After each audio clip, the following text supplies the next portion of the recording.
믿습니다. 오늘 본문의 말씀 의지해서 우리 새생명 축제를 앞두고 영혼 구원 첫 번째 시간 무엇을 위해 기도해야 합니까? 라는 제목으로 함께 은혜의 말씀을 나누길 원합니다. 저는 지난 한 주간 성대 결절 때문에 새벽 예배도 우리 박 전사님이 좀 많이 인도하시고 잘 말을 못했습니다. 말이 안 나와요. 하려고 해도. 제가 그런 거 느끼면서 경험하는 게 뭔지 아세요? 말이 계속 나오는 게 은혜다. 말이 나올 수 있을 때 하나님을 마음껏 찬양하고 말씀을 전해야 되는구나, 이걸 깨닫습니다. 우리의 모든 삶도 유통기한이 있어요. 천년만년 우리가 다 마음대로 할 수 있는 게 아닙니다. 그러기에 여러분, 기회 있을 때 더욱 하나님을 찬양하며 하나님 앞에 예배하는 저와 여러분 되시기를 주의 이름으로 축복합니다.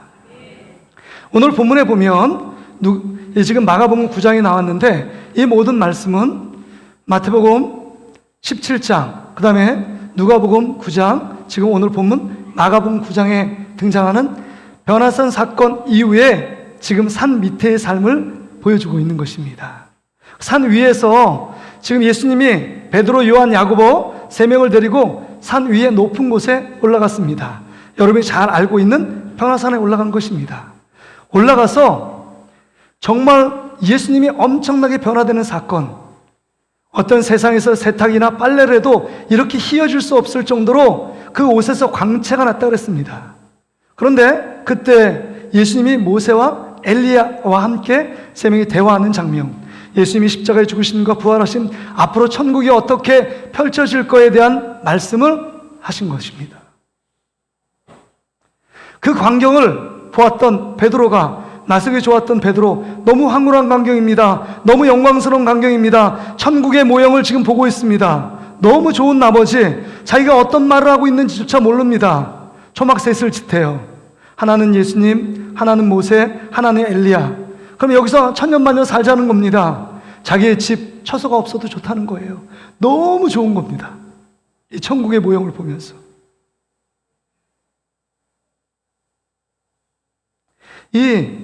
여러분, 천국을 보신 분이 있으세요?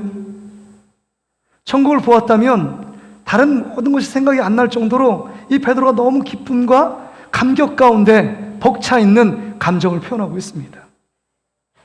모두 다 날마다 천국을 경험하며 살아가는 우리 사랑하는 모든 성도 되시기를 주의 이름으로 축복합니다. 천국은 주님이 함께 계시면 천국이 임하는 것입니다. 그런데 여러분, 산 밑에 내려오니까 그 산과는 너무 대조적인 삶이 펼쳐져 있습니다. 천국의 모형을 좀 보았다면 지금은 어떤 면에서 보면 엄청난 지옥 같은 고통의 시간을 보내는 한 소년이 있습니다. 이 소년은 말 못하고 귀를 듣지 못하고, 그래서 흉악한 귀신에 사로잡혀 정말 어떤 삶의 행복도 없고 기쁨도 없고 만족도 없고 삶의 미래가 없는 삶을 살아가는 한 귀신 잡힌 소년이 등장합니다. 이게 이 땅을 살아가는 우리들의 현주소일 수 있다는 겁니다. 사단이 우리를 그냥 내버려 두지 않잖아요. 우리가 잘되고 행복하고 기쁨 가운데 살아가는 걸 원치 않는 사단이요, 우리 가운데 늘 유혹하여 죄의 미혹에 빠지고 죄의 구렁텅이에 빠짐으로 말미암아 육체적인 고통, 영적인 고통, 여러 가지 괴로움 속에 살아가도록 이 땅 가운데 우리를 유혹하며 흔드는 것들이 참 많이 있습니다. 이게 산 아래의 삶의 모습입니다. 천국의 모습은 없어요. 우리 안에 늘 고통과 괴로움의 삶이 펼쳐집니다. 이제 추석이 다가옵니다. 이번 주 금요일 아닙니까? 그래서 임시공휴일을 10월 2일날 정해서 한 6일 동안 쉰대요. 6일 동안 쉬면 누가 좋을까요? 남편들하고 자녀들은 좋을지 모르겠어요. 근데 여러분, 부모님들, 우리 어머님들, 그다음 아내들, 이런 고통을 누가 알겠습니까? 추석 명절 증후군이 너무 길어진 것 아닙니까? 한쪽에선 기쁨이 있는데 한쪽엔 지옥 같아요. 추석이 왜 이렇게 기냐고, 추석 없으면 좋겠다고, 나 일하고 직장생활에서 그냥 일하면 좋겠는데 추석이 왜 이렇게 긴지 모르겠다고. 똑같은 하늘 아래 어떤 사람은 기쁨을 누리고 어떤 사람은 슬픔을 누린다는 겁니다. 근데 우리의 산 아래의 삶이 지금 이 아이의 고통하며 괴로워하는 귀신 들림에 사로잡힌 삶의 모습일 수 있다는 겁니다. 그런데 여러분, 이 지옥 같은 삶 가운데 한 사람을 주목해야 합니다. 그 사람이 누구냐? 그 귀신 들린 그 아이의 아버지입니다. 아버지요. 그 고통, 지옥 같은 삶을 구원해낼 그 아버지가 지금 등장해서 이 아이를 데리고 옵니다. 이 아이는 물불에 들어가고 거품을 흘리고 간질이 있는 것 같아요. 삶에 괴로움이 있습니다. 함께 어울려 살지 못하고 단절된 삶을 살아갑니다. 희망이 보이지 않습니다. 앞으로 직장생활, 학교, 취직, 이건 꿈도 꾸지 못하는 현실에 놓여 있습니다. 그 고통과 괴로움을 자기의 고통으로 알고 지금 예수님께 찾아가 아뢰고 있습니다. 이게 부모의 마음 아닐까요? 부모의 심정 아닐까요? 자녀가 아파하면 내가 더 아파하고 자녀의 고통스러우면 내가 더 고통스러운 게 부모의 심정 아닙니까? 그래서 어떤 자기가 갖고 있는 체면, 자존심을 내려놓습니다. 다른 성경에 보니까 예수님께 엎드렸단 말이 나오고, 이 아이가 어떤 아이냐? 다른 표현 본문에 보니까 외아들이래요.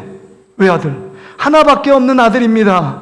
그러면 삶의 소망이 이 안에 담겨져 있는데 이 아이가 사람 구실을 못합니다. 사람이 아니라 흉악한 흉측한 괴물로 변한 지 어릴 때부터 이 일들을 해오고 있다고 말합니다. 얼마나 고통스러울까요? 그래서 이 아버지는 결단합니다. 어떤 일이라도, 이 아이를 고치는 어떤 일이라도 하기로 마음을 먹었습니다. 어떤 희망의 끈, 조그만 끈을 나에게 그런 희망의 끈이 들려지면 그것을 향해 붙잡으려고 나아갑니다. 그게 아버지의 심정이요, 부모의 마음입니다. 그래서 여러분, 마가복음 7장에 보면 수로보니게 여인이 나옵니다. 헬라인이에요. 이방 여인입니다. 그 여인에겐 한 가지 문제가 있었어요. 정말 흉악한 귀신에 들린 딸을 갖고 있습니다. 오늘 아버지가 그 아들을 데리고 가는데 이 어머니가 귀신 들린 딸의 문제 때문에 예수님께 찾아갑니다. 근데 1차적으로 제자들이 예수님께 오는 것을 막습니다. 너무 괴로운 건 아닙니까? 인생이 예수님께 나가야 인생의 문제가 풀리고 이 지옥 같은 삶을 해결하여 저 산 위에 영광스러운 천국 같은 삶이 펼쳐질 것을 기대하며 나가는데 제자들이 만류합니다. 어떻게 해서 예수님께 나갔습니다. 근데 예수님께 뜻밖의 대답이 옵니다. 나는 잃어버린 이스라엘의 양을 위해서 왔지 너 이방 여인에게 온 것이 아니다 라고 냉대하며 박대를 합니다. 그 말에 아랑곳하지 않고 이 어머니는 포기할 수 없었어요. 왜요? 자녀를 포기하는 부모가 어디 있겠습니까? 아들을 포기하는 아버지가 어디 있겠습니까? 점점 더 예수님께 나아갑니다. 멸시와 조롱, 자존심의 스크래치가 나는 그런 상황 속에서도 예수님께 더 집중해 중심을 향해 갑니다. 그런데 예수님께서 정말 절망의 KO 펀치를 날리시죠. 내가 그 자녀의 떡을 취하여 개들에게 주는 것은 마땅치 않다라고 얘기해요. 이 말이 뭡니까? 너는 이방 여인이고 개다, 이런 얘기예요. 예수님이 어떻게 이런 말씀을 하셨을까? 그럼에도 불구하고 그 말에 실망하거나 포기하고 돌아서지 않습니다. 더 엎드리고 이런 얘기를 합니다. 믿음의 얘기를 하죠. 뭐라고 예, 맞습니다. 나는 개 맞는데 이 개들이 살려면 주인의 상에 부스러기가 떨어져야만 개들도 그 주워먹고 살 수 있습니다. 나에게 부스러기 은혜를 달라고 그 어머님이 간절하게 예수님 앞에 엎드리는 장면을 우리는 기억하고 있습니다. 여기 있는 부모, 아버지, 어머니는 동일한 마음으로 오늘 여기 마가복음 9장의 그 아버지의 마음, 마가복음 7장의 그 수로보니 여인의 마음을 다 동일하게 갖고 있을 겁니다. 그렇다면 여러분, 오늘 이 본문의 말씀을 통해서 우리가 이 고통하는 이 세대 속에서 살아가고 산 아래의 삶, 어떤 면에서 보면 어떤 사람에겐 지옥 같은 삶이 펼쳐지고 있어 미래와 희망이 없어 보이는 어둠이 칠흑같이 깔려있는 그런 삶을 살아가는 자에게 우리가 어떤 삶을 살아가야 하느냐 하는 것입니다. 오늘 이 본문의 말씀을 통해서 우리가 무엇을 위해 기도하는 것이 주님이 가장 기뻐하시는 기도일까 라는 것입니다. 오늘 본문의 말씀을 통해서 첫 번째, 우리가 무엇을 위해 기도해야 되느냐? 자녀의 삶을 위하여 기도해야 한다는 겁니다. 자녀의 삶이요. 이 아버지 입장에 보세요. 자녀를 위해서 뭘 위해서 기도할까요? 육체적인 질병, 귀신 들린 그 질병을 위해서 기도해야 합니다. 여러분, 불에 들어가면, 불에 던져지면 화상을 입습니다. 화상이란 고통은 말할 수 없는 고통이에요. 여러분, 이지선 양, 지선아 사랑의 책을 보면요, 그 간증을 들어보면 어마어마한 고통 아닙니까? 우리 조카가 있습니다. 우리 둘째 아들하고 나이가 똑같은데, 예준인데, 초등학교 3학년 때인가요?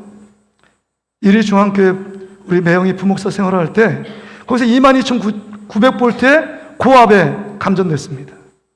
고압이라는 것은 여러분, 전기에 타들어가는 거예요. 타들어가서 여러분 머리 쪽에 한번 탁 튀어나오고 이쪽에 손으로 나온 겁니다. 그래서 도봉구 한일병원 전기 전문 병원에 가서 근데 오른쪽 손을 잘라만 했습니다.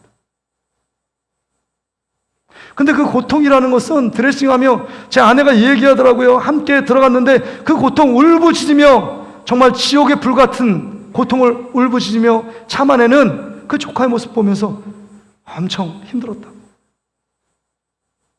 지금 아버지가 생생하게 화상을 입어 고통받고 있는 이 아들의 모습을 보며 처절하게 눈물을 흘리지 않았을까요? 또 물 가운데 들어갑니다. 잠시 잠깐 눈을 떼면 물속으로 뛰어드는 자식을 보며 여러분 한순간도 여러분 안전한 곳이 없어요. 늘 불안, 초조, 염려, 근심, 걱정에 사로잡혀 살아가는 이 아버지의 모습이에요. 그러기에 하루속히 육체의 이 귀신의 질병에서 헤어나오기를 위하여 아버지는 기도하는 길밖에는 없습니다. 인간의 힘으로 이 귀신 들림을 고칠 수 있는 방법이 없기 때문입니다.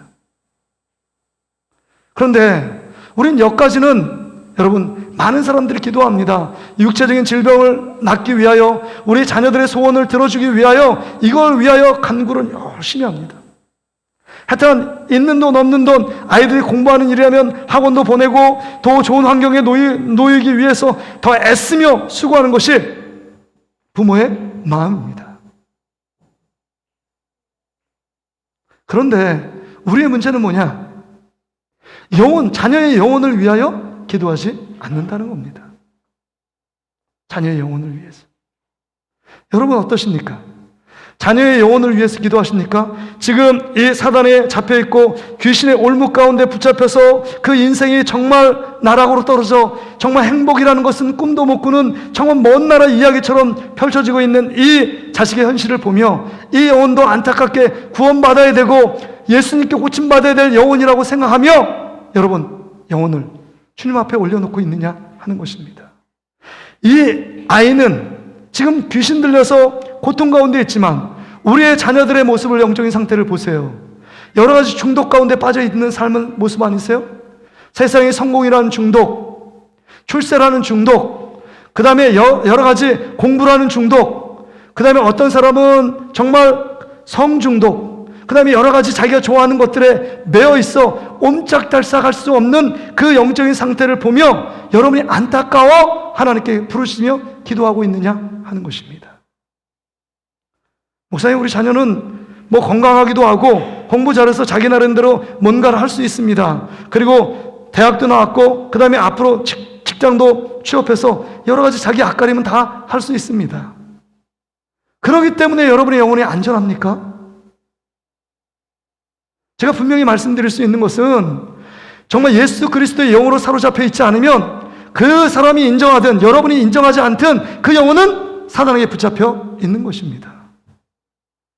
지금 이 아이가 귀신의 올무에 붙잡혀 자기 그 삶을 아름답게 영에 살지 못하는 것처럼 여러분 한쪽 부분에 엄청나게 치우쳐 사단의 영, 마귀의 영의 지배를 받고 있는 것입니다. 그 영혼의 육신의 자유를 얻기 위해서는, 그 영혼의 자유를 얻기 위해서는 오직 예수 그리스도께 나가는 길 외에는 없다는 것입니다. 그러기에 우리 육신을 갖고 있는 우리 부모들이 이 자신의 안타까운 모습을 보고 육적인 모습뿐만 아니라 영적인 눈이 열려져 그의 영혼이 예수 그리스도 안에서 안전한 것인지, 예수 그리스도를 믿는 믿음 안에 있는 것인지, 하나님을 예배하는 자인지, 하나님을 구하고 찾고 있는 자녀인지를 우리가 점검하지 않으면 안 된다는 겁니다. 목사의 자녀라고 안전할 것 같습니까? 목사 자녀 되면 그 다음부터 우리 자녀의 구원 따는 낭상이야. 누가 그렇게 얘기하고 있습니까? 얘기 안 합니다. 장로님의 자녀이 안전합니까? 안전하지 않잖아요. 권사님의 자녀라고요? 여러분이 예수를 50년, 60년 모태신앙으로 한 80년 믿었다고요? 여러분의 자녀가 여러분의 믿음을 따라가고 계승하고 있습니까? 이건 다른 문제입니다. 그러게 우리가 무엇을 위해 기도해야 되느냐? 자녀의 영혼의 구원의 문제를 위하여 기도하는 것 멈추지 말아야 한다는 것입니다.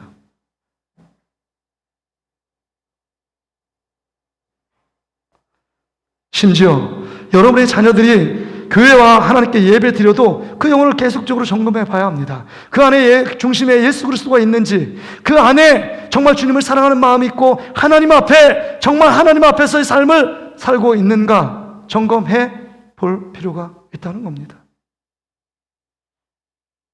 우리 아이들이 중학교, 고등학교까지는 잘 오는데 대학교 딱 들어가서 사회생활하면 그들이 다 교회 밖으로 나갑니다.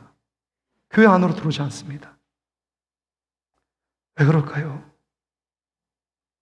그러게 여러분, 있는 동안 이 아이들이 교회라는 울타리에서 예배드리고 있는 동안에 더 집중하여 이 아이를 위하여 기도해야 합니다.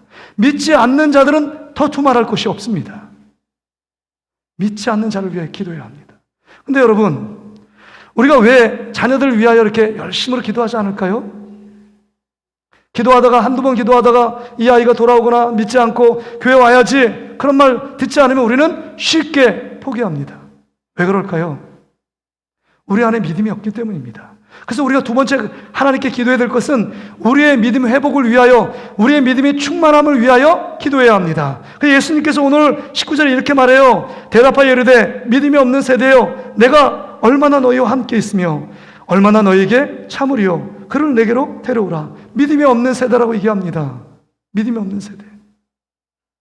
그래서 이 말을 듣고 이 귀신 들린 아버지, 자녀를 둔 아버지가 예수님께 얘기하는 거 아닙니까? 할 수 있거든. 좀 이 일들을 해결해 주시고 나를 좀 불쌍히 여겨달라고.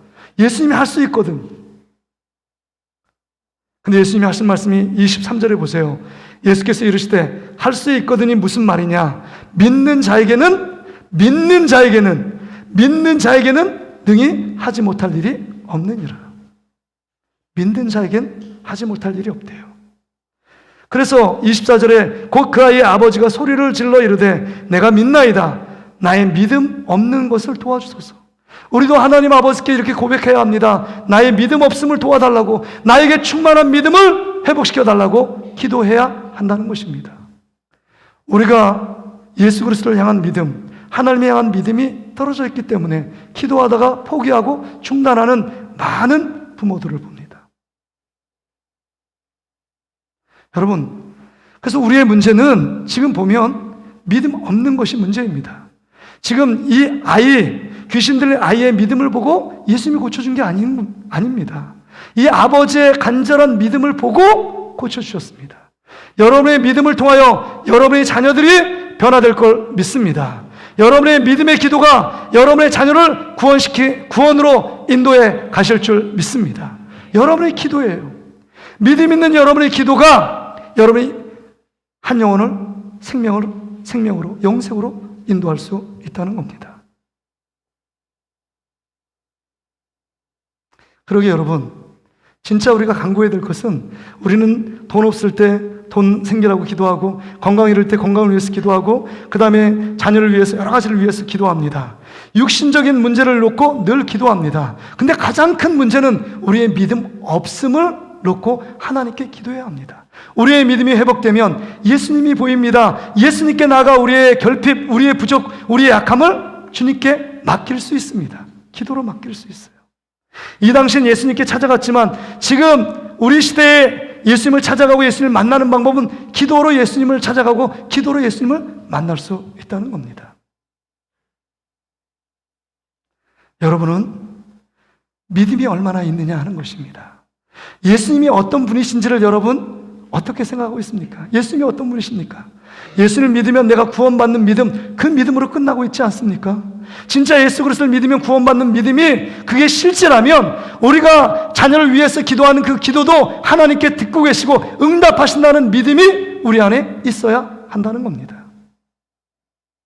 믿음이 떨어져 있기 때문에, 믿음이 점점 더 희미해져 있기 때문에 주님께 진짜 기도해야 될 그 자녀를 위하여, 믿지 않는 부모님을 위하여, 믿지 않는 가족과 친척들을 위하여 기도하는 일을 멈추고 있는 우리의 모습들을 발견하게 되는 것입니다. 여러분, 예수님이 보시는 것은 믿음이에요. 믿음이요. 38년 된 병자에게 정말 낫기를 원하느냐? 당연히 두말할 필요가 없습니다. 낫기를 원해요. 정말 시각장애인 소경에게 너 보기를 원하느냐? 당연히 보기를 원해요. 그럼에도 불구하고 예수님이 지금 질문하신 것은 네가 볼만한 믿음이 있느냐? 정말 예수님 만나면 예수님이 고쳐줄 걸 믿느냐? 지금 믿고 있는 겁니다. 그걸 묻고 있는 것입니다. 우리가 예수 그리스도를 믿는다고 말하지만 우리의 믿음은 너무 추상적이에요. 지식 안에 갇혀진 믿음이 내 믿음이라고 생각하고 진짜 믿음이라고 생각합니다. 근데 여러분, 진짜 여러분이 기도하는 것이 응답된다고 믿습니까? 여러분이 자녀들이 지금 예수를 믿지 않고 있지만 내가 기도하면 반드시 때가 되면 하나님께 돌이킬 거라고 믿고 있습니까? 그거 믿고 있지 않기 때문에 여러분 어떻게 합니까? 내가 몇 달 기도했는데 안 돌아오는 거 보니까 하나님이 하시면 언젠가 돌아오겠지, 기도를 포기한 것. 이건 불신앙적인 태도 아닙니까? 이건 참 믿음이 아닙니다. 진짜 자녀를 사랑하고 내가 믿음이 있다면 그 자녀를 끝까지 기도로 섬기며 기도하는 걸 멈추지 않는 것, 이게 진짜 믿음입니다. 예수님이 말세에 내가 믿는 자를 보겠느냐, 신실한 믿음을 갖고 있는 자를 보겠느냐 말씀하고 있는 것입니다. 다시금 여러분의 믿음을 깨워 주님께서 주시는 믿음 안에 우리 자녀를 위하여 정말 하나님 앞에 부르시죠 기도하는 믿음 가운데 나가는 저와 여러분 되시기를 주의 이름으로 축복합니다. 근데 여러분, 우리의 믿음이 어떠냐? 아브라함을 통해서 우리가 봅니다. 우리는 주일 오후 예배 창세기를 강의하고 있습니다. 창세기는 우주의 기원, 개인의 기원, 다 죄의 시작, 그 안에 모든 보화가 숨겨져 있습니다. 근데 예수님이, 우리 하나님이 75세에 갈대우르에 아브라함을 믿음의 조상으로 부르잖아요. 부르고 우리 하나님이 나타나서 곳곳마다 그의 삶을 인도해 가십니다. 그런데 75세에 정말 너에게 너의 씨를 통해서 약속의 아들을 주겠다고 여러분 하나님이 축복하시잖아요. 근데 그 말을 듣고 10년이 흘렀어요. 응답이 없어요. 10년이 흘러도 85세가 되었습니다. 아브라함이.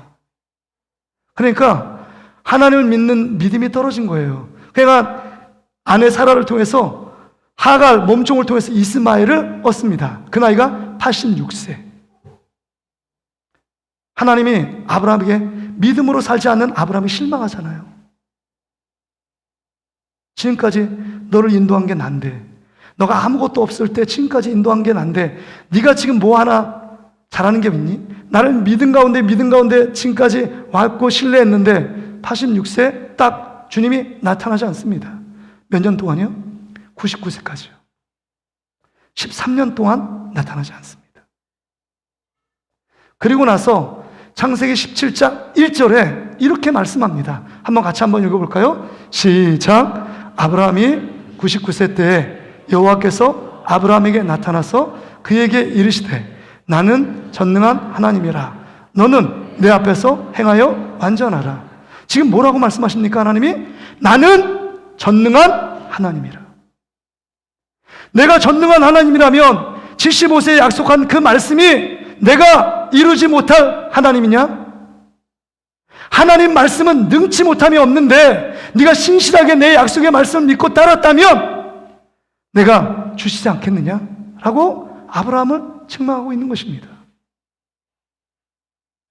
내가 지금까지 10년 동안 너를 인도한 그 모든 삶의 여정을 보지 않았느니? 난 전능한 하나님이야. 난 뭐든지 할 수 있어. 내가 약속한 모든 말씀은 변하지 않고 이루어진다. 그렇다면 네가 지금 무엇을 붙잡고 살아야 되느냐? 이렇게 묻고 있는 것입니다. 우리가 믿는 하나님, 우리가 섬기는 예수 그리스도, 그분은 전능하신 하나님 아버지인 줄 믿습니다. 그러게 여러분, 우리가 그 예수님께 나아가 믿음 가운데 기도하면 반드시 전능하신 하나님이 우리의 기도를 들으시고 응답해 주실 줄 믿습니다.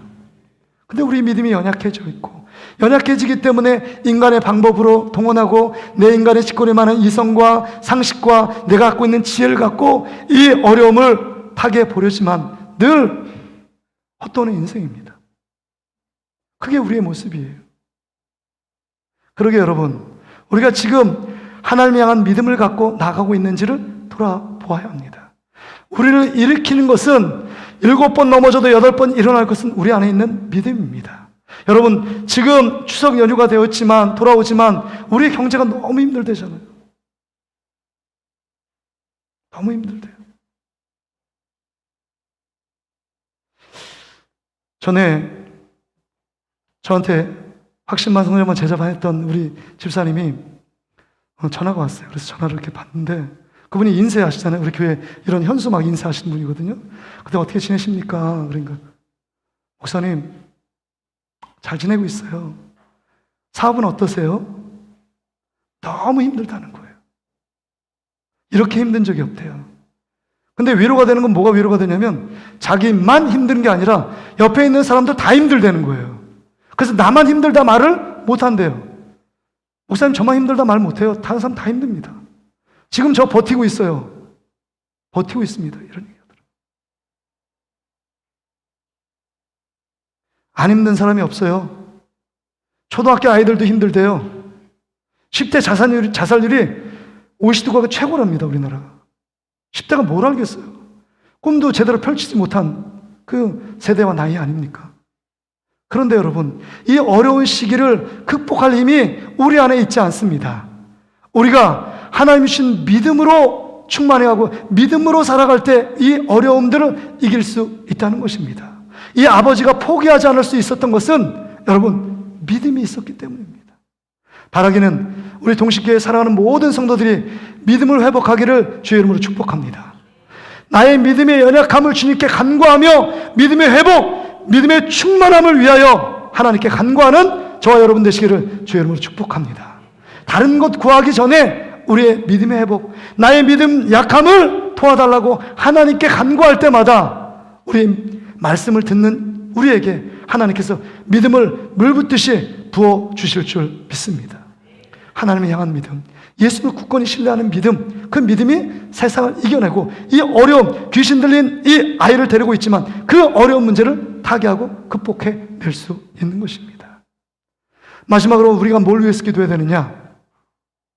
교회를 위해서 기도해야 합니다. 여러분, 산 아래에서 예수님이 황홀하게 베드로, 요한, 야고보 그 산 위에 변화산상에 천국의 모형을 보여주십니다. 부활 이후에 우리가 변화될 모습을 보여주신 거 아닙니까? 근데 밑에 내려가니까 지옥 같은 산이 펼쳐지잖아요. 근데 이 9명의 제자들이 있습니다. 그 귀신 들린 그 아들을 고치기 위해 안수도 하고 붙잡고 통성으로도 기도해 보았을 겁니다. 그런 내용은 나오지 않지만요. 전에도 70인이 파송됐을 때 그들이 귀신을 내어쫓고 천국 복음을 전하며 불치병자를 고친 적이 있었습니다. 그러게 계속적으로 자기에게 안에 그런 능력이 있는 줄 알았어요. 근데 9명이 힘이 없습니다. 9명이 아무리 고치려고 몸부림치고 발음쳐도 전혀 고칠 수 없었습니다. 이 9명이 뭘 얘기하는 거예요? 이게 지금 한국 교회의 모습 실상 아닙니까? 초대교회는 이런 화려한 건물이 없었습니다. 좋은 환경이 아니에요. 예수 믿는 것 때문에 핍박당하고 심지어 목숨을 잃을 위태로운 가운데 있었습니다. 그러나 고결한 믿음을 지키고 나가 정말 그 작은 교회들이 세상을 뒤집어놓고 세상에 힘이 되고 세상에 영향력을 미치는 교회가 되었습니다. 그럼 지금 교회의 모습은 어떻습니까? 교회는 화려합니다. 화려한 건물이 있습니다.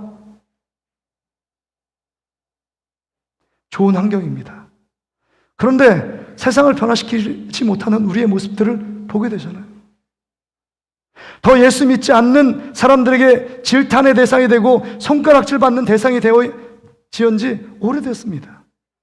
코로나 이후로 더 극명하잖아요.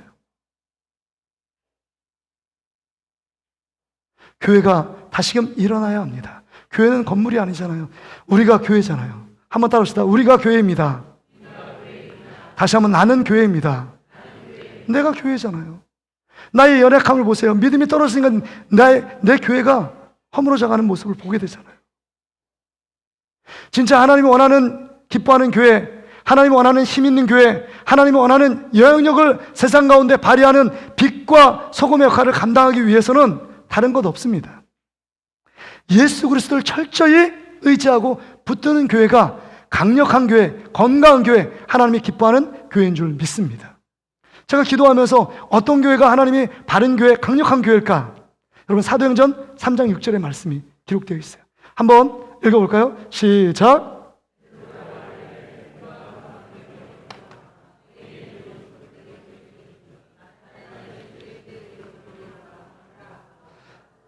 여러분 우물쭈물 대지 말고 다시 한번 우리 이제 힘있게 한번 같이 한번 읽어볼까요? 시작.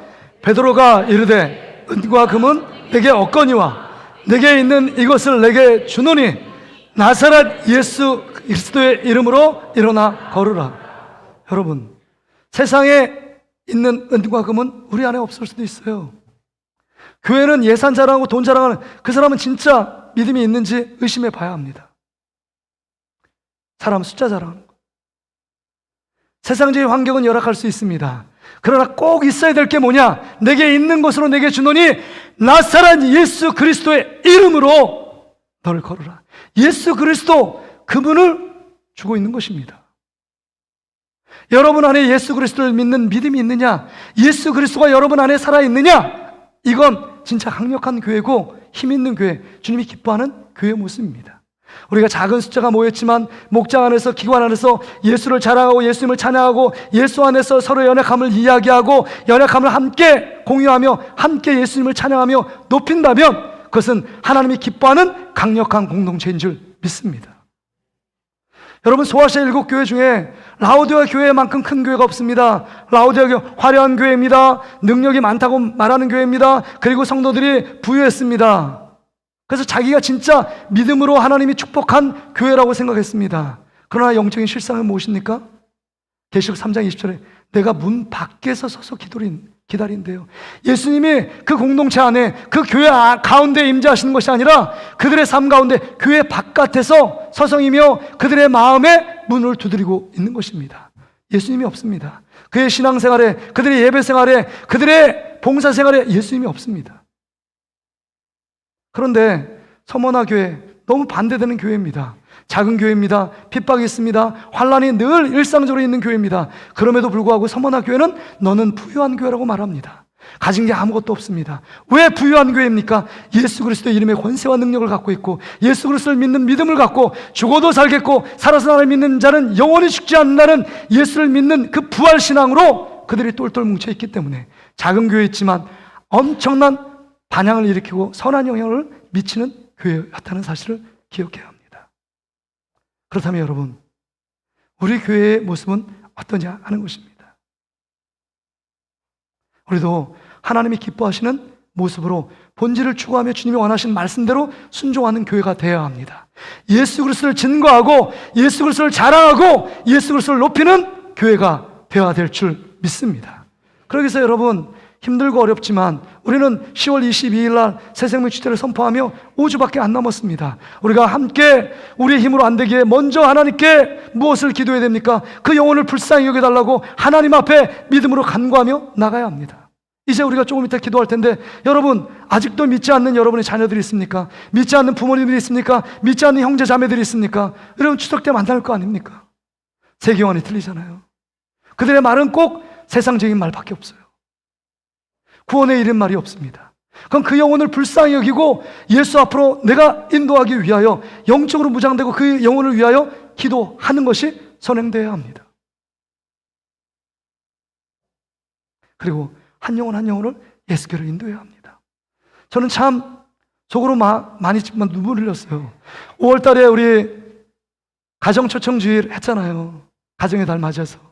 근데 정말 한 번도 교회 나오지 않은 남편을 막 인도하기 위해서 얼마나 기도하고 수고하고 그 남편의 비유 맞추고 기분 맞출까 정말 애쓰고 수고한 분들, 자녀들 나왔다 안 나온 자녀들 위하여 나오기 어려운 말이잖아요. 자녀들에게 너 이번에 가정초청주일이 있으니까 와야 된다. 이런 말하는 거 쉽지 않습니다. 그럼에도 불구하고 정말 어려움 속에서 그 자녀들 데리고 나온 분들이 있잖아요. 너무 훌륭해요. 너무 감격했습니다. 천하보다 귀한 생명이에요. 10월 20일 날 우리가 또 천국잔치를 배설하고 이제 산 위의 영광스러운 모습, 정말 예수님이 모세와 엘리야가 변화됐던 천국의 모형들을 우리가 예수 그리스도를 믿음으로 말미암아 그 영원한 영생 천국의 삶을 누리도록 그들에게 예수께로 인도하고 믿음을 가질 수 있도록 여러분 예수님께로 그들을 인도해야 될 책임이 우리 가운데 있습니다. 우리가 그 일들을 하자는 겁니다. 교회가 존재하는 이유는 예수님을 자랑하고 예수님을 높이고 예수님을 증거하고 예수님을 전하기 위하여 존재하는 것입니다. 말씀을 정리합니다. 그렇습니다.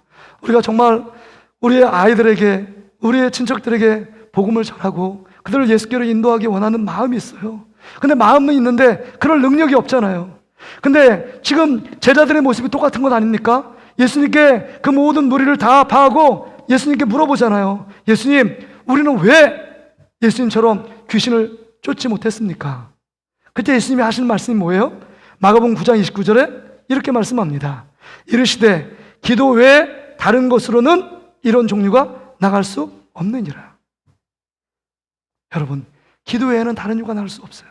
기도할 때 성령의 충만함을 경험하고 기도할 때 성령의 충만함 임재해서 그 성령님이 우리를 이끌어 가면 우리가 불가능해 보이는 것도 하나님이 역사해 주실 줄 믿습니다.